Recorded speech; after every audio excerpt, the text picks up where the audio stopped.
Boa noite, professor. Boa noite. Paulo, escritor bíblico a quem eu muito admiro, escreve um aforismo: aprendi a estar contente em toda e qualquer situação. Ele conjuga o verbo aprender, né? E esse aprender do contentamento, da felicidade, eu acho que é um contraposto muito importante à inveja. Sem dúvida. Porque Paulo tem uma vantagem sobre mim enorme. Ambos somos carecas. Paulo sabia tecer redes, eu não. Mas Paulo tem uma vantagem enorme. Paulo acredita num sentido metafísico de tudo. Atemporal, anterior a tudo, e que estabelece que cada coisa que acontece, seu naufrágio, sua ida para Malta, sua chegada a Roma, sua queda a caminho de Damasco, tudo tinha um plano obscuro por um certo caráter meio Parkinson de Deus, que escreve certo por linhas tortas. Tudo tinha sentido, tudo tinha destino e tudo tinha vetor. E vou lhe dizer, mais uma vez reconhecendo, mais um espaço de inveja.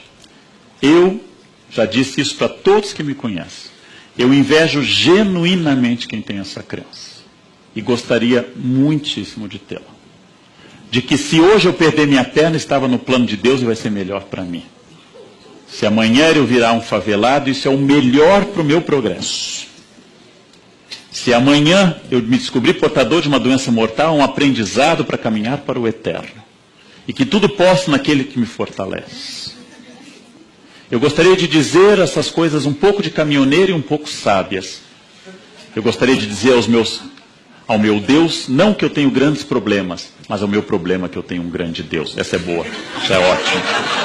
Adoro essa. Essa é de caminhão. Essa é de caminhão. Eu acredito que, e agora sem nenhuma ironia, o que é raríssimo. Eu acredito que quem é portador de uma fé genuína, que acredita mesmo nisso, tem algo que é extraordinariamente notável. E é um privilégio sobre todas as pessoas. Imaginem, por exemplo, alguém que de cepa católica acredite-se portador de um anjo da guarda. Um personal angel. Alguém que está com você todo o tempo lhe protegendo. Dia e noite. Em todos os momentos, e segundo a crença católica, lhe acompanha ao purgatório. Imaginem alguém que lê o texto Pegadas na Areia e acredita que nos momentos mais graves foi carregado no colo. Esta é uma bênção absoluta. Quem riu vai para o inferno, gente. Essa é uma crença absoluta. Eu ouvi gente rindo, vai para o inferno.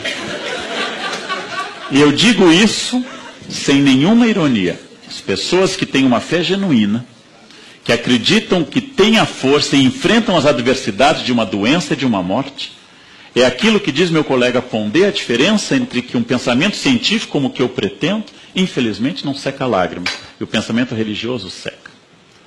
Se eu frequento um velório de uma pessoa que perdeu o filho, e eu vier com uma reflexão científica, eu só aumento a raiva. Seu filho era uma unidade de carbono, as unidades de carbono tendem a se decompor na Terra com o tempo. Inclusive a senhora também apodrecerá em breve, porque é científico.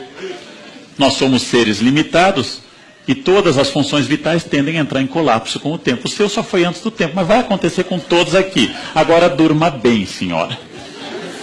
É provável que esta ideia científica agrade pouco. Mas se eu disser, seu filho virou um anjo e foi chamado de Deus porque Deus chama os bons primeiro. Seu filho está nos olhando e eu sinto a sua presença aqui. E ele está bem e descansado. Vai de novo para o inferno. Não tem jeito, gente. Não tem jeito. E seu filho vai estar nos esperando num lugar perfeito, onde não haverá dor, onde todos nos reencontraremos. Gente. Isto é poderosíssimo, sinceramente. Então Paulo tem aquela ideia de que tudo aconteceu. Ele caiu do cavalo porque alguém lhe disse, Saulo, Saulo, por que me persegue? E ficou cego. E ao bater a cabeça, ao cair do cavalo, ficou cego. E eu, que não tenho essa fé, acredito que ele teve um entumecimento fruto da hemorragia que atingiu o nervo óptico. E quando esse derrame provocou pressão sobre o nervo óptico, ele ficou cego. E quando... outro que vai para o inferno. E quando ele diminuiu essa hemorragia, ele recuperou a visão. E ele passou a pregar. E convicto enfrentou Pedro em Jerusalém sobre a necessidade de cumprir. E quando foi decapitado na porta hóstia, quando foi decapitado e sua cabeça pulou 3 vezes, até se transformar numa fonte, onde hoje é a linda igreja de São Paulo Fora Moura, ele acreditou ter cumprido integralmente uma missão, que lhe deu sentido em todos os instantes.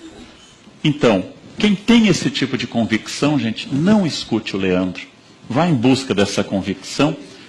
Se tiver outra notícia, depois me traga essa notícia. E mande algo dizendo assim que estava certo. E de fato eu concordo com você.